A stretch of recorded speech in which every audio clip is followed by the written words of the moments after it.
사사기 11장부터 6장 처음부터 전체를 다 봐야 이 기도원에 대한 얘기를 들을 수 있습니다. 그런데 오늘 그 중간에만 우리가 봤습니다. 자, 원래 아까도 얘기했지만 교회력에서 6월은 성령의 달입니다. 따뜻한 햇빛과 싱그러운 대자연처럼 만물을 새롭게 하시는 성령의 달이다라는 것입니다. 세상에 힘이 많죠. 지식이 힘이기도 하고 돈이 힘이기도 합니다. 권력이 힘이기도 하죠. 또 매스컴의 힘이기도 해요. 폭넓은 인간관계가 큰 힘이기도 합니다. 그러나 세상을 바꾸는 진정한 힘은 성령의 힘이라는 사실을 여러분 잊지 마시기 바랍니다. 하나님이 주신 힘만이 진짜 힘이라는 거예요. 고운 것도 사라지고 아름다운 것도 없어집니다. 그러나 끝까지 남는 것은 하나님의 힘뿐이라는 사실을 여러분 기억하시기 바랍니다. 그 힘이 어디서 나와요? 성령께서 나옵니다. 성령이 임하면 그런 힘을 얻게 된다라는 것입니다. 오늘 말씀에도 이 힘을 받고 일어선 사람이 있어요. 기드온이었어요. 때는 이스라엘 사사시대입니다. 이스라엘의 사사시대면 여러분들이 우리나라 역사로 언제쯤일까? 까마득한 옛날 당군 조선, 당군이 나라에서 고조선 한 중기쯤 되는 아주 까마득한 때의 이야기가 사사기 이야기입니다. 우리로서는 상상할지도 못한 그런 옛날의 얘기가 우리는 성경을 통해서 읽고 있다는 거예요. 그런데 이 시대는 전반적으로 힘이 없는 시대예요. 그 이유는 뭐냐? 강력한 정책 지도자가 없기 때문에 그렇습니다.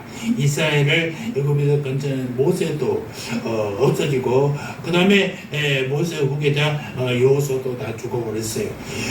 카리스마를 가진 강력한 권위를 가진 이런 지도자들이 죽어보니까 여기저기서 외적들이 넘보고 침범해 오기 시작했단 말입니다. 나마침 보존적인 사막 족속 미디안이 쳐들어왔는데 아무도 나서지 않았어요. 나서지 않을 뿐만 아니라 모두 다 숨어버렸다는 것입니다. 6장 2절에 보면은 이런 얘기가 있어요. 이스라엘 자손이 미디안을 인하여 산에서 구멍과 굴과 산성을 자기를 위하여 만들었으며 산속에다가 산성에다가 왜 자기 굴을 만들었을까? 사람들이 왜 구멍과 굴과 산성을 만들었냐? 방어하려고 만들었습니까? 아니에요. 전쟁하려고 만든 것도 아니에요. 미디안 사람을 피하여 숨으려고 만들었다는 것입니다. 나라는 풍전등화같이 그렇게 위험한 상태에 놓여 있는데 사람들은 전부 다 목숨을 구하기 위해서 지 목숨 살기 위해서 굴과 산성에 피했다는 얘기입니다. 이때 하나님이 부른 사람이 누구요? 기드온이라는 사람이 있어요. 하나님이 그에게 나타날 때는 마치 밀 타작할 때였다라는 것입니다. 하나님이 기드온아 하고 찾아올 때 기드온이 어떤 상태에 있는지 성경은 말하는데 11절에 보니까 뭐라고 해요? 마침 요아스의 아들 기드온이 미디안 사람에게 알리지 아니하려 하여 밀을 포도주들에서 타작하더니, 그러니까 미디안 사람에게 발견되지 하려고 밀을 어디서 타작했다고요? 포도주들에서 타작했다는 것입니다. 여러분, 포도주들 제가 사진에다가 알려드리면 혹시 이해하기 쉬운데, 포도주들은 어떤 거냐면 돌을 깎습니다. 돌이 납작하잖아. 납작한 돌을 깎아요. 거기다 포도를 넣고 그쪽 포도는 젖과 꿀이 흐르는 땅, 그래서 꿀처럼 단 포도가 밟으면 즙이 흘러서 밑으로 흘러갑니다. 이 큰 통을 박스에다 목욕탕 같은 데다가 놓고 밟아. 그러면 이제 액이 흘러나가잖아요. 그럼 그 밑에서 이제 통에 놓고 받는 것입니다. 그런 포도주 틀에서 했다는 거예요.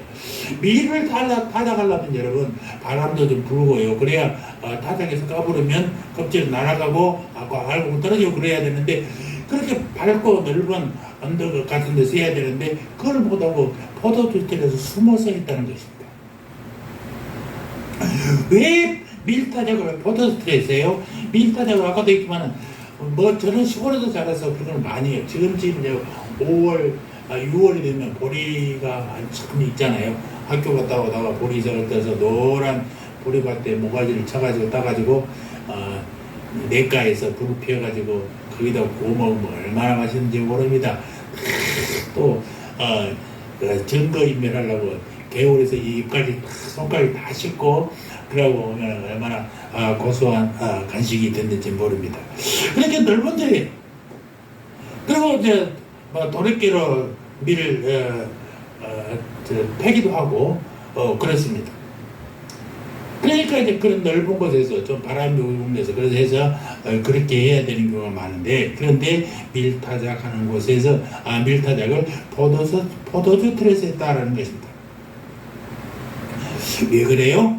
미디안 군대에 발각되면 생명이 위험하니까, 용기가 없었기 때문에, 한마디로 힘이 없었기 때문에 미디안 군대를 피하려고 했던 것입니다.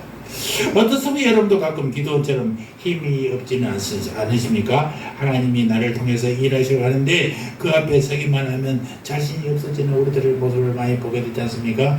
전도를 하려고 해도 쭈삐쭈삐 전도를 줄까 말까, 예수 믿으라고 말해도 할까 말까, 어디 식당에 가서 혼자 밥 먹는데 식기도 하려고 하는데 대충 남들이 볼까봐 무서워서 그냥 창피하니까 대충 하려고 하나, 그런 것이 바로 힘이 없어서 그런 거예요. 내가 예수 믿는다, 나는 예수님을 자녀다고 떳떳이 하지 못하고 그렇게 움찔해드린 경우를 우리가 많이 보게 되는, 가끔 보게 된단 말입니다.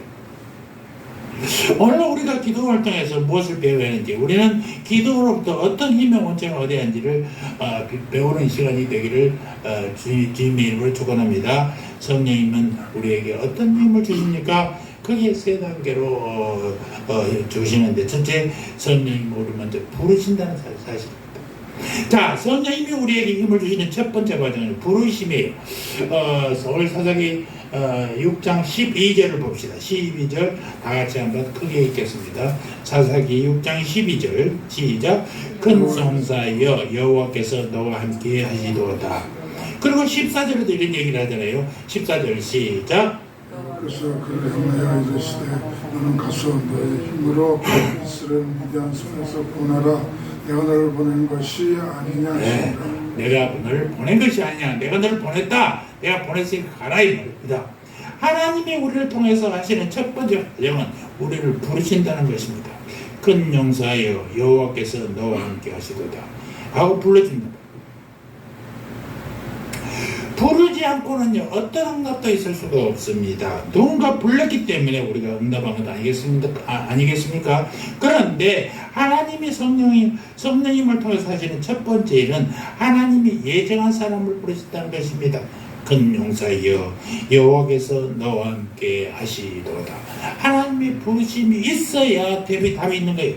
문제는 이 성령님의 부르심에 대한 우리의 대답이, 우리의 응답이란 말입니다. 기드온이 그 부름을 어떻게 받았냐? 15절 한번 봅시다. 시작. 주여 내가 무엇으로 이스라엘을 구원하겠습니까? 보소서 나의 집은 므낫세 중에 극히 약하고 나는 내 아비 집에서 제일 작은 자니이다. 그러니까 기도는요 하나님의 부름을 인간적인 시각으로 받는단 말입니다. 자기 족속은 므낫세 12지파 중에 제일 작은 지파예요. 제일 작으니까 힘도 없어. 이런 지파 중에 약간 난데 그리고 우리 그런 작은 지파 중에 우리 아버지 중에 아버지 자식들 중에서 제일 작은데 나 같은 놈이 무슨 힘이 있겠냐고 인간적으로 받는다는 거예요. 하나님의 큰 용사였으면 그거 어떤 용사예요? 큰 용사인데 불구하고 자기는 아니요. 여러분 하나님이 명하시는데요 이렇게 하는 겸손이 아닙니다. 아시겠습니까?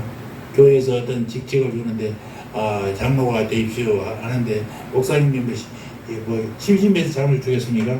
기도해보고 기도하고 오랫동안 기도하고 하는데 나는 자기가 안 된다. 나 교회에서 나 그런 거 안 한다. 그런 겸손이 아니라 교만이에요. 네 힘으로 하는 게 아니야. 너의 힘으로 하나님의 힘으로 한단 말이에요. 하나님께 의지하고 기도하고 하면 할 수 있는데 왜 안 하냐 이거지. 하나님이 큰 용사인데 자기는 큰 용사라고 생각하지 않아요. 여호와께서 너와 함께 했는데 하나님이 함께 하시는 것 같지가 않단 말입니다. 그런 자기를 부르짖는 하나님의 음성이 늘 인간적인 면에서 보았고 그 인간적인 면에서 두려워하고 떨고 있다는 것입니다. 그는 하나님이 미디안에게 가라고 명령할 때 전능하신 하나님을 바라보지 아니하고 연약한 자신만을 바라봤다는 사실입니다. 우리가 힘을 회복하기 위해서 먼저 회복할 것은 성령님에 대한 부르심에 대한 믿음입니다. 성령님은 우리 밖에서 일하시잖아요. 그러니까 우리 안에서도 일하신다는 사실을 잊지 마시기 바랍니다.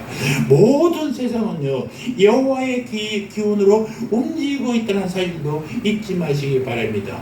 모든 누가 만들었어요? 하나님이 만들었어요. 하나님이 만드시고 하나님이 만드신 원칙 안에 돌아오고 있단 말입니다. 그 하나님이 우리를 부르신다는 거예요. 창조하시고 운영하시고 지으시고 섭리하시고 이것이 우주 안에서 행하시는 성령님의 일이라는 사실입니다. 그러나 동시에 그 성령님이 뭐만 하느냐?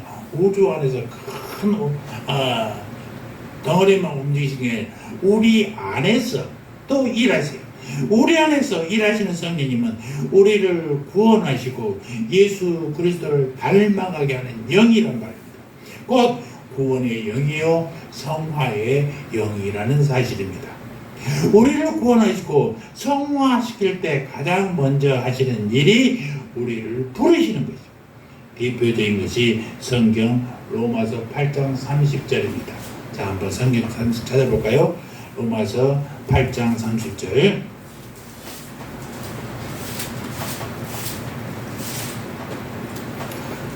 로마서 8장 30절 시작. 또 미리 정하신 그들을 또한 부르시고 부르신 그들을 또한 의롭다 하시고 의롭다 하신 그들을 또한 영화롭게 하셨느니라.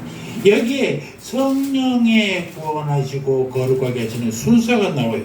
정하시고 부르시고 의롭다 하시고 영화롭게 하시고 이 모든 것의 시작이 뭐예요? 부르심이라는 것이에요. 유명한 로마서 8장 28절에도 나오잖아요.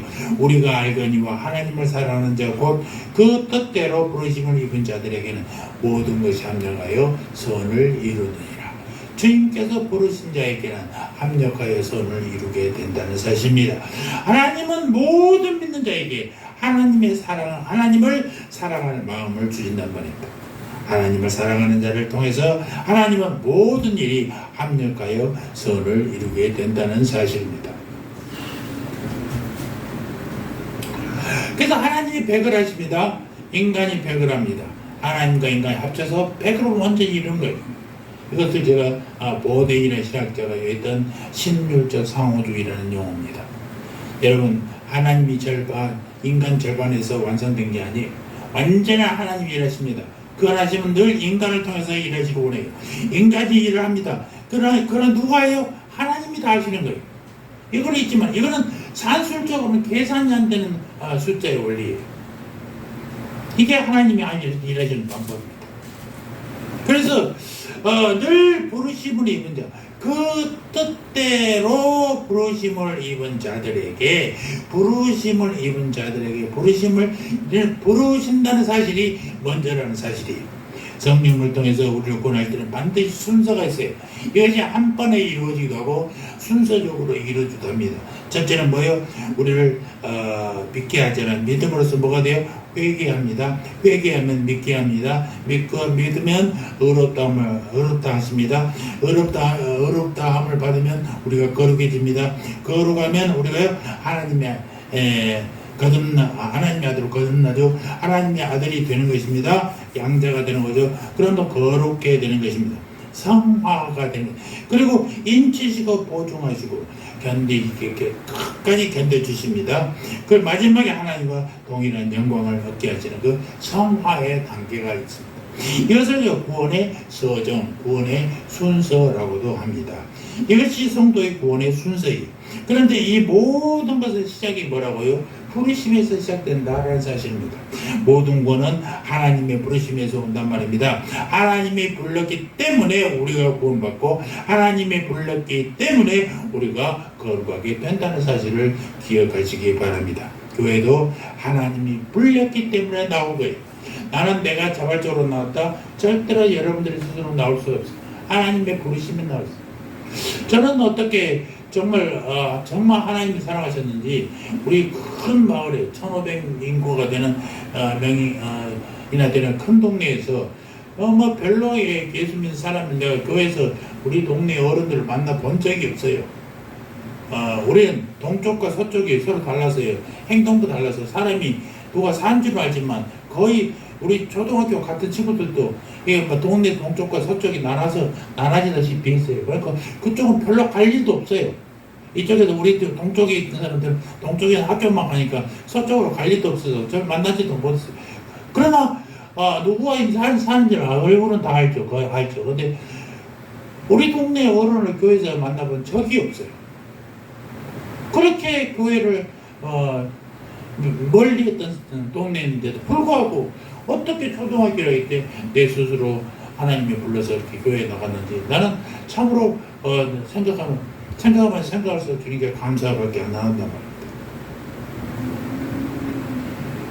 하나님이 나를 교회로 불렀다. 이런 생각을 가지면요, 교회 생활 잘할 수밖에 없어요. 그죠? 내가 억지로 나온 게 아니에요. 하나님이 나를 불러서 교회 왔어. 감사하잖아요. 그래서 정말 그 공동묘지를 지나서 밤에 교회 학교까지 와서 크리스마스 성극 준비하고 그랬던 기억들이 있어요. 그 공동묘지를 지나올 때 얼마나 무서운지 아십니까? 어른들은 절대로 저녁에 밥 먹고 가면은 어두워지잖아요. 겨울이면 7시만 돼도 어두워지는데 뛰지 말라고. 뛰다 넘어지면 기절하니까 절대 뛰지 말라고. 공동묘지가 여러분들 기억나시죠? 아이들은 죽으면은 항아리에 넣습니다. 관이 없으니까 항아리에 넣어서 돌로 이렇게 쌓아요. 이게 오래되니까 항아리가 깨지고, 그러니까 바람이 불면요, 그 사이로 지나간 소리가 휘휘 소리가 난단 말이에요. 그런 것이 많이 있어요, 우리 동네. 지금은 싹 썰어버려서 거기다가 밭을 만들었습니다만은, 거기를 지나가면 저녁에 얼마나 어수선한지, 소리가 무서운지 몰랐어요. 그래서 항무지가 장미국까지 피는 것을 볼 때 하면서 지고 가면 말이죠. 교회 도착하면 이렇게 막 땀이 흥건하게 들고, 올 때는 이제 친구들이 있으니까 같이 올 사람이 있으니까 괜찮은데, 갈 때는 밥 먹고 서로 딱 가니까 그런 경험들을 많이 했었습니다. 하나님이 나를 불러서, 그러니까 어떻든 가게 된 것입니다. 하나님을 만나지는 못했지만 교회는 열심히 다녔어요. 여러분, 그래서 나는 하나님이 나를 불렀구나, 나는 하나님의 사람이라고 생각하면요, 교회가 좀 마음에 안 들어도 교회 보러 옵니까? 하나님 보러 오잖아요. 하나님 만나러 예배드리잖아요. 교회가 싫어도 오게 되는 것입니다. 목사가 내 취향이 안 맞으면 다른 교회는 갈지 모르겠지만, 그래도 교회 예배드리러 오는 것은 목사를 만나러 온 게 아니야, 하나님을 만나러 온단 말이에요. 성도를 보러 온 게 아니야, 하나님을 만나러 와. 물론 하나님을 만나는 교회가 목사님의 설교도 마음에 들고 성도들도 마음에 들고 더욱더 좋겠지만, 교회에 오는 목적은 뭐예요? 하나님을 만나러 온다는 사실입니다. 그래서 나를 알아주는 사람이 있고 없고 분위기가 좋고 나쁘고는 인간적인 기준이에요. 초점은 어디에요? 하나님께 두어야 된다는 것입니다. 그래서 하나님을 만나러 오는 이 예배는 우리가 흔들림이 없다는 것입니다. 절대로 빠질 수가 없어요. 하나님이 나를 이 교회로 불러주셨으면 하나님의 뜻이 있을 것이다 라는 사실입니다. 기도 잘하는 비결은 딱 한 가지요. 하나님이 나를 불렀다, 하나님이 나를 기도하겠다, 하나님이 내 말씀을 들어주신다 라고 생각한다면요, 하나님께 얘기하는 것입니다. 여러분 주위에서도요, 여러분의 얘기를 들어줄 사람 누구밖에 없어요? 부부밖에. 네? 부부나 되니까 그런 미운 소리에도 사라지, 밖에 사람 같이 그렇게 해봐요. 당장 절교해버려요. 만나지도 않아. 그러니까 부부가 잘해야 됩니다. 저도 잘 못합니다만 하여튼 잘하려고 노력하고 있습니다. 나이가 먹으면 먹을수록 부부밖에 없고 내 옆에서 같이 있어준 사람밖에 없더라고요. 그저께 대장 내시경을 하는데, 큰 병원은 대장 내시경 하는데 보호자가 없으면 해주지를 않아요. 검사 자체를. 사모님이 어떤 일 때문에 나갔는데 나 갈 사람이 없어. 친구 목사한테 대신 보호자로 갖다 달라고 갔어요. 올 때는 대신 운전해서 와줘서 고마웠죠. 그런 사람이 옆에 있다는 건 너무나 감사합니다. 하여튼 누군가가 있어주는 거세요. 근데 하나님은요, 우리가 늘 얘기할 때만 들어주시고 늘 우리 옆에서 나와 가까이서 내 말을 들어주시는 분이라는 사실들을 여러분 다시 한번 인식하시기 바랍니다. 그분이 나를 택하셨어요. 나는 그분을 위해서 뭔가를 해드려야 돼요. 이게 봉사일까요? 아니요. 그게 충성이에요. 충성. 주님의 명령에 따르는 거예요. 봉사는 내가 내 힘을 나누어서 해주는 거지만 그냥 교회에서 봉사한다는 얘기는 어울리지 않아요. 제가 존경하는 목사님 교회는요, 다 봉사자로 쓰지 않고 충성자 홍길동, 명함을 홍길동 집사 장모 이거 다 차고 댕겨. 나는 그게 너무나 멋있어. 충성자, 하나님께 우리 하나님의 말씀에 충성하는 사람들이지 봉사하는 사람이 아니에요. 그래서 나는 하나님 나를 택하셨지. 하나님이 그러니까 내 말을 들어주시지. 내 말을 들어주시기만 아니라 응답도 주시지 라고 생각하면요, 기도가 되겠어 안 되겠어? 되는 거예요. 제가 부흥회라고, 우리 교회에서 부흥회라고 29일까지, 지난 29일까지가 만 40일이었습니다. 3시간씩 40일을 기도하라고 그 목사님이 나한테 명령하시더라고요. 물론 뭐 기도하는 거야 하루에 2시간씩은 평소에도 했었으니까 어려울 건 없었죠. 1시간 더 하는 거야 문제도 없죠. 목사가 기도하는 시간만큼 좋은 거 어디 있어요? 그렇게 40일 끝났어요. 늘 하나님이 택한 자, 하나님은 나에게 무슨 얘기도 들어주시는 분이요, 나한테 야단도 안 치는 분이요, 그냥 듣고만 계셔. 그리고 좋은 것으로 응답도 해주는 그런 분에게 기도한다는 것이 얼마나 감사한지 모릅니다. 그런데요, 성령의 부르심에서 가장 중요한 것이 이것이, 성령님이 우리를 부르신 것은요, 우연도 아니고 실수도 아니고 착오로 우리를 불러주신 것도 아니에요. 사람은 내가 아무리 정확히 한다도 사사기 6장 1절에도 원래 18절이라고 기록해졌었는데 아까는 11장에서 18절을 해놓고 또 사사기 내용은 느헤미야를 써버렸잖아요. 이런 실수를 해요 내가. 그러나 하나님이 이런 실수도 없어요. 우연히 생각나서 부르지도 않아요. 하나님만 우리를 태어날 때부터 기억하신 분이에요. 아멘. 하나님의 예정 때문에 우리가 태어났어요. 이 땅에 태어났어요. 아멘. 하나님은요, 무계획적으로 우리를 보내니까 계획적으로 보내셨어요. 그리고 우리를 완전하게 부르셨어요. 믿으십니까? 여러분들을 대충 어떻게 하다가 아버지 어머니가 여러분을 낳게 한 게 아니라니까요. 이건 하나님의 뜻이에요. 그래서 이것을 신학적으로 뭐냐, 이런 하나님의 부르심을 신학적 용어로 유효한 부르심. 무효, 아무 가치 없는 게 효과 있는 부름이라는 것이죠. 여러분을 태어나게 하고 여러분을 부르신, 저와 여러분을 부르신 모든 것들은 유효한 부름, 유효한 부르심이다. 어쩌다 부르시는 게 아니에요. 아무 계획 없이 부르신 게 아니에요. 목적이 있어서 불렀고 부르신 후에 반드시 열매가 있도록 예정 가운데 부르셨다라는 사실입니다. 나는 뭐가 열매가 없을까? 나는 뭐 이런 것도 없네 저런 것도 없네. 여러분 그렇게 낙심하실 필요가 없어.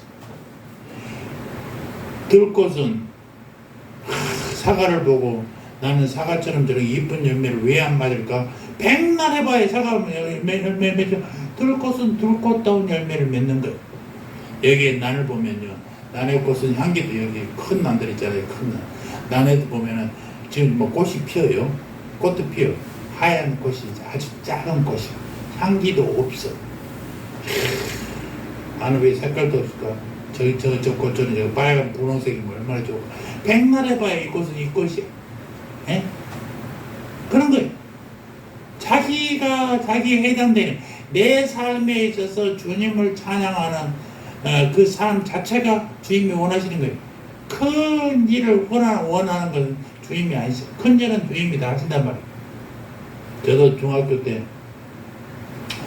2학년 때인가 도산 안창호 선생을 엄청나게 좋아했습니다.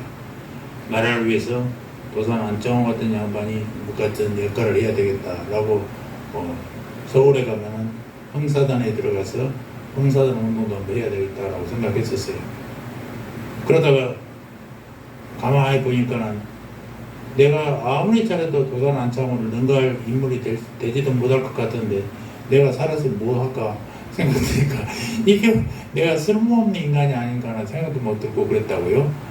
여러분 쓸모없지 않아요. 여러분 절대로 여러분이 지금 나는 이것밖에 못했을까 해서 실망할 것이 없어요.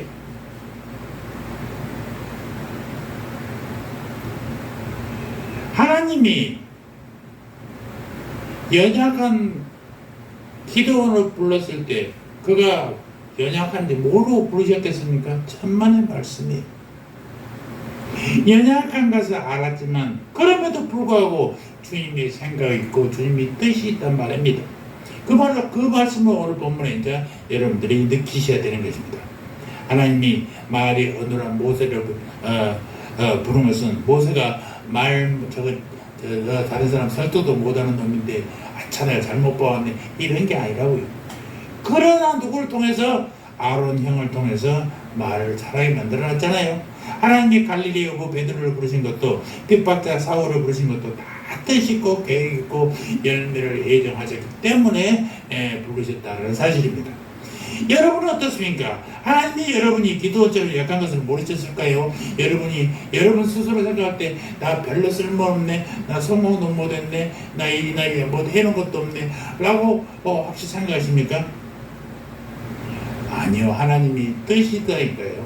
하나님은 불러놓고 방관하지 않습니다. 나무를 팽개치도 아닙니다. 끝까지 싸워서 미디안을 쳐부수고 하나님의 큰 사람이 되려고 부르셨다는 사실을 여러분 잊지 마시기 바랍니다. 이것을 믿으면 힘이 생기는 거예요. 주님이 나와 함께 하신다. 큰 용사여 여호와께서 너와 함께 계시도다.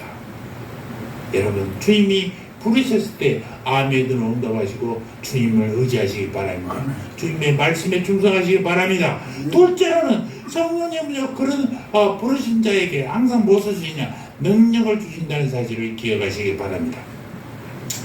하나님이 능력 없고 무서워서 덜덜 떨고 밀타작도 포도주 틀에서 하고 있는 그런 기도를 불렀어요. 그런데 기드온의 말대로 아직도 기드온은 약하고 부족해요.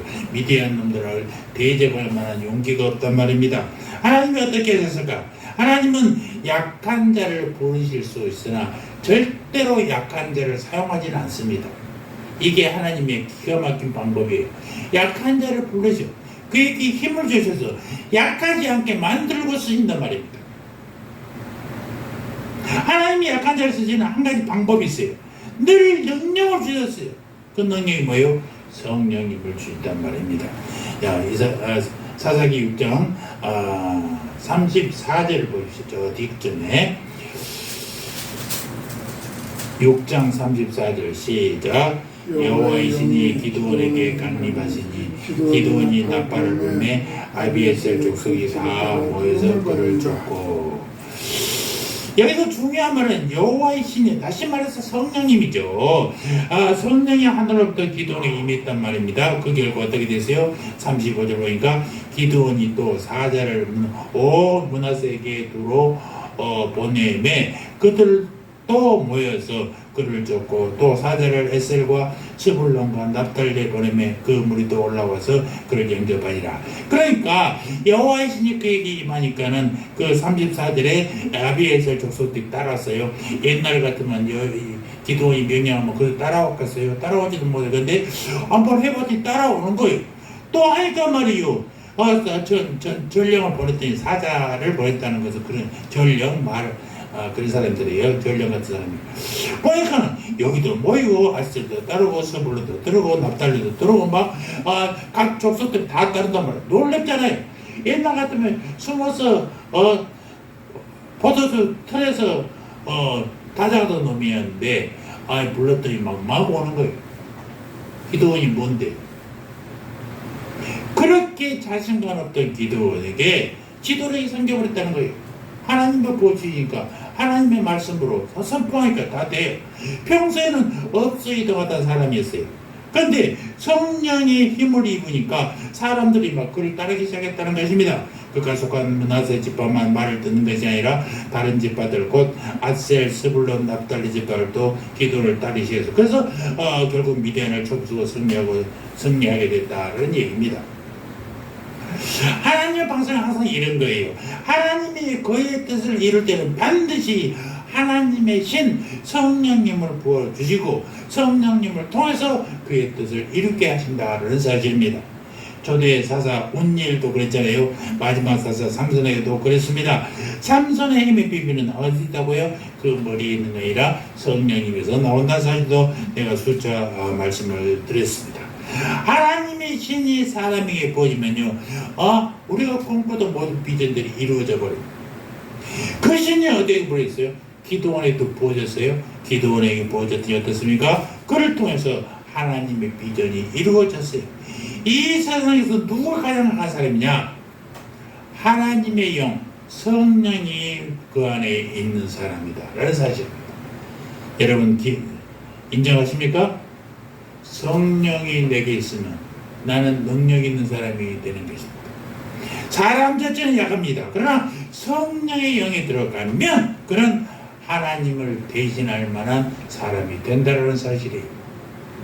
그러니까 성령님은 가장 큰 능력이에요. 성령님은 지극히 높인 하나님의 능력이라는 것입니다. 성령님의 파워예요. 그것도 가장 높으신 자의 파워. 얼마나 큽니까? 그 파워가 마리아에게 덮치니까 마리아가 어떻게 됐어요?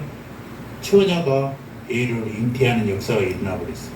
그 영이 들어가면요, 사람들은 자신을 파괴하고 다시 지어지게 된단 말입니다. 구약의 사울이 그랬잖아요. 사울은 다윗 한 사람 잡기 위해서 일생을 허비한 사람이에요. 한 번은 다윗이 라마로 피신했었던 소식을 듣고 급히 군대를 보냅니다. 그런데 군대가 라마에 도착했을 때 하나님의 신이 그 군대에 임했어요. 그랬더니 그들이 꼼짝을 못하고 누워서 예언만 했어요. 몇 번 군대를 보내도 효과가 없기 때문에 이번에는 사울이 직접 갔어요. 그런데 이번에 사울에게 하나님의 신이 있어요. 임했다는 말은 어떤 거냐? 군대의 용어로 돌격했다. 사지없이 파고들었다. 하나님의 신이 사울에게 막 파고들었다는 것입니다. 하나님 신이 사울에게 돌격하니까 사울이 힘이 없이 그 자리에 쓰러졌어요. 아마 그때 사울은 인간적인 의지로 일어나 보려고 있었을 것입니다. 자기 부하들 앞에서 힘없이 쓰러지는 모습을 보이는 것은 정말 왕으로서 얼마나 민망했겠어요. 그러나 그렇게 할 수 없었어요. 하나님의 신이 어찌나 그를 강하게 누르든지 사울은 도무지 그 자리에서 일어날 수 없었어요. 그도 상당히 우리 성경 사울은 얼굴도 잘생기고 준수했고 키도 크다고 했잖아요. 그런데 힘을 쓸 수 없어요. 일어나기는 그냥 그 힘이 점점 압도돼서 이 옷까지 하나씩 벗어 자치기 시작했어요. 옷을 벗으니 완전히 어린아이가 되어버렸어요. 입에서는 쉴 새 없이 예언이 나오고 몸은 힘이 쭉 빠져 사울은 하루 종일 그렇게 누웠어요. 사무엘상 19장 24절에 보면은 그가 또 옷을 벗고 사무엘 앞에 예언을 하며 종일 종야에 벌거벗은 몸으로 누웠었더라. 성령의 힘은 이렇게 신비롭습니다. 성령님은 연약한 자에게 들어와서 그를 정복합니다. 그러면 정복당한 사람은요, 하늘의 힘을 얻게 된다는 것입니다. 그러면 어떻게 해요? 그 힘으로 세상을 정복하게 되는 것입니다. 반드시 성령으로 쓰러진 사람은요, 다시 일어나게 돼 있다는 사실입니다. 성령으로 정복당하면 남을 정복할 수 있어요. 힘이 생긴다는 것입니다. 왜 하나님이 사울을 쓰러뜨렸을까? 그를 정복해서 하나님이 쓰려고 그를 쓰러뜨렸다는 사실이에요. 하나님이 쓰러뜨린 것은 사울의 몸이 아니라 사울 안에 있는 정과 욕심이었어요. 그것을 없애버리면 사울을 하나님의 사람으로 쓰는 것입니다. 그래서 결과적으로 사울은 성령을 통해서도 자신을 죽이지 못했기 때문에 그는 급기야 블레셋 사람에게 죽고 말았죠. 성령으로 죽었더라면 블레셋을 이겼을 때인데 성령으로 자신을 죽이지 못하다가 블레셋에 죽고 말았어요. 여러분, 기도원에 임한 하나님의 영, 이 성령님을 다시 한번 보시기 바랍니다. 언제나 성령은요, 그것을 받는 자를 먼저 깨뜨리시고 자기를 깨뜨린 사람을 통해서 남을 깨뜨리게 한다는 사실. 성령의 기도원 속에 들어가니까 기도원이 속에 있던 두려움들이 다 없어졌어요. 인간적인 생각이 깨졌어요. 하나님에 대한 불쌍함이 깨졌어요. 안 된다고 하는 생각도 깨져버렸어요. 성령님의 기도를 완전히 정복하니까 기도원이 능력의 사람에 대해서 미디안을 완전히 정복했다는 것입니다. 여러분, 성령님이 능력입니다. 다시 한번 기억하십시오. 성령님은 능력입니다. 그 능력은 먼저 자기를 깨뜨리게 된단 말입니다. 그 능력은 먼저 내가 정복, 당연한 내 힘이 되는 것이요. 하나님 앞에 순종한 능력. 언제나 자기가 싸워서 이긴 자가 남도 이긴다는 사실을 기억하시기 바랍니다. 자기를 정복한 자가 남도 정복한다니까요. 기도원에 임했던 성령님은요, 오늘 우리에도 임할 줄 믿습니다. 세상에서 가장 강한 힘, 그 성령님을 여러분 받으시기 바랍니다. 그 힘으로 여러분 속에 있는 모든 두려움을 쫓아내십시오. 불안감도 쫓아내십시오. 패배감도 쫓아내십시오. 그 힘으로 여러분 속에 있는 모든 죄와 불신함과 의심도 정복하시기 바랍니다. 우리 속에 있는 안 된다는 생각, 패배의식, 좌절감, 무기력, 자포자기, 절망감, 이 모든 것을 완전히 몰아내시기를 바랍니다. 몰아내셔야 성령님 세상에서 가장 강한 힘으로 여러분을 지배해서 여러분을 통해서 역사하실 것입니다. 세 번째, 성령님은요, 기도를 통해서 역사하시는데 어떻게 역사하느냐? 자, 하나님의 신임한 기도는 미디안과 싸움을 해서 용사들을 불렀습니다. 나라 광고를 냈어요. 우리가 미디안과 싸운다. 자, 다 군대 신청해라 하니까는 어마어마하게 보세요. 그 당시 인구로 비해서 32,000명이 모였다는 것은요, 아마 남자라는 것은 힘을 쓸 수 있는 남자들 다 모였지 않았나 생각이 들어요. 그만 보세요. 그러니까 하나님이 뭐라고 합니까? 야, 너무 많아. 보내라. 이유를 단 자들 다 보내라. 그래서 그래, 집에 일인 사람, 급한 일인 사람, 뭐 아이를 낳은 사람들, 집에 쌀이 떨어진 사람들, 회사에 일이 많은 사람들 다 가라. 흑점을 가라. 그랬더니 얼마 갔어요? 다 가고 10,000명이나 남았어요. 3분의 2가 나가고 3분의 1 남았잖아요. 그런데 하나님은요, 그래도 많다는 거죠. 전쟁은 누가 해요? 하나님이 하십니다. 사람이 많으면요, 야, 우리가 이겼지. 하나님이 도와주시기를 좋아하지만 우리가 32,000명인데 저것들 쓸어버리지. 이렇게 생각한다면 10,000명도 적대. 많대. 아직도 뭐 더 줄여라. 그러니까 이게 기도원이 이제 머리를 하룻샘이라 부르는 샘으로 데려갔어요. 그래서 니들은 물을 먹어라 그랬어요. 그러니까 물을 먹은 사람들이 어떻게 구분이 되느냐. 자, 무릎을 꿇고 마시는 사람은 9,700명, 엎드려서 먹은 사람은 300명. 사람들은 그렇습니다.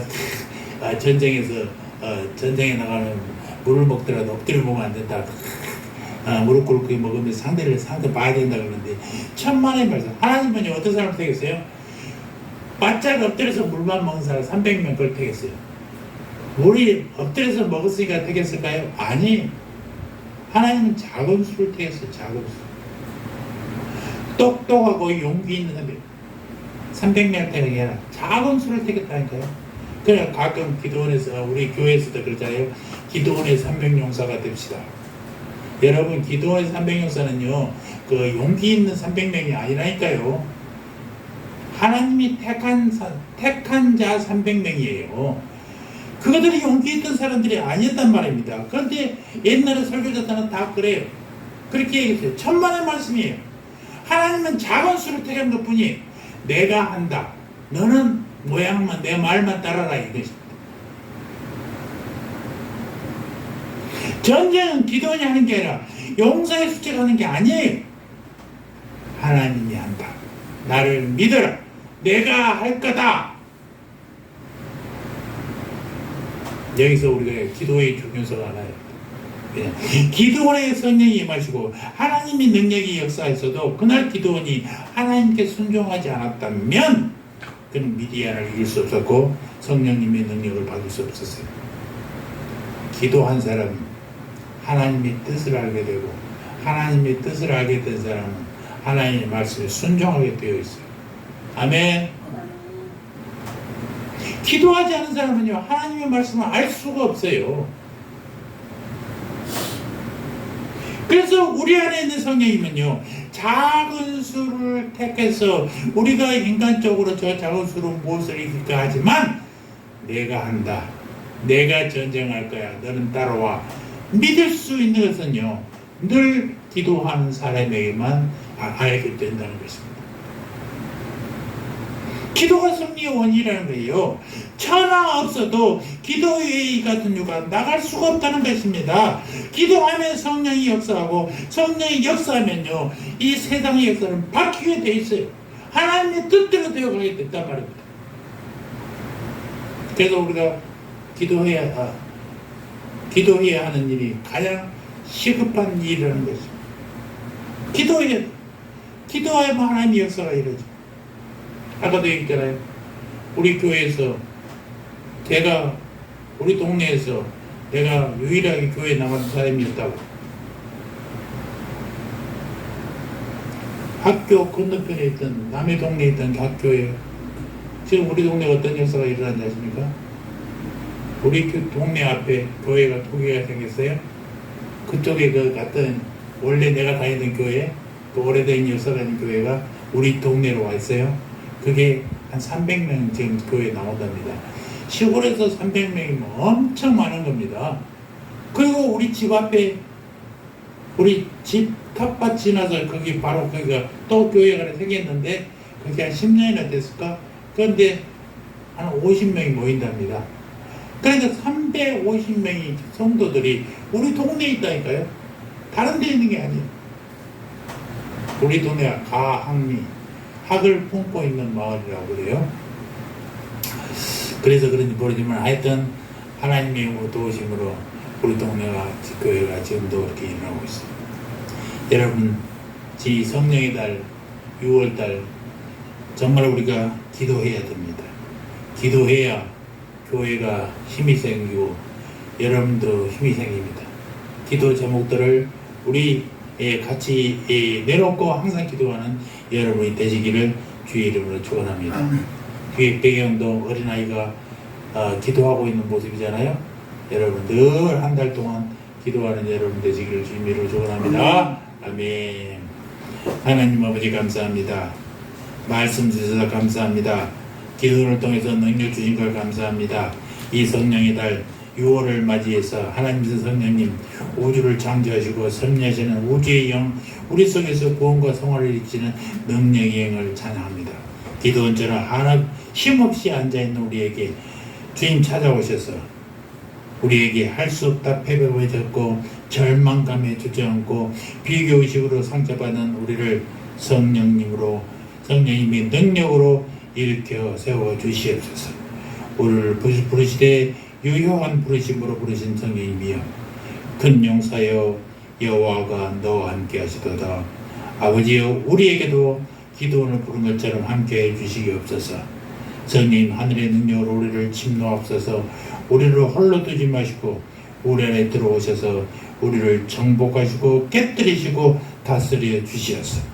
주님의 말씀에 순종하고 복종하는 우리 새하늘 가족들 다 되게 하여 주셔서 주님의 뜻을 이루는 아버지의 도구들 되게 주시옵시고 저들의 삶 속에 주님의 성령의 능력으로 모든 것이 이루어지는 축복을 누리게 하여 주시옵소서. 아멘. 감사합니다. 예수님의 이름으로 기도합니다. 아멘.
이제는 우리 구주 예수 그리스도의 은혜와 하나님 우리 아버지의 사랑과 성령 하나님의 교통하심이 기도를 통해 순종과 기도의 모습을 배워서 우리의 교회의 문제, 가정의 문제, 개인의 문제들이 해결되고 축복받는 성도 되기를 간절히 권하는 고개 숙인 주님의 백성들 머리 위에 저들의 가정과 자녀와 삶의 터전 위에 이제부터 영원토록 영원부토록 함께 있을지어다. 아멘.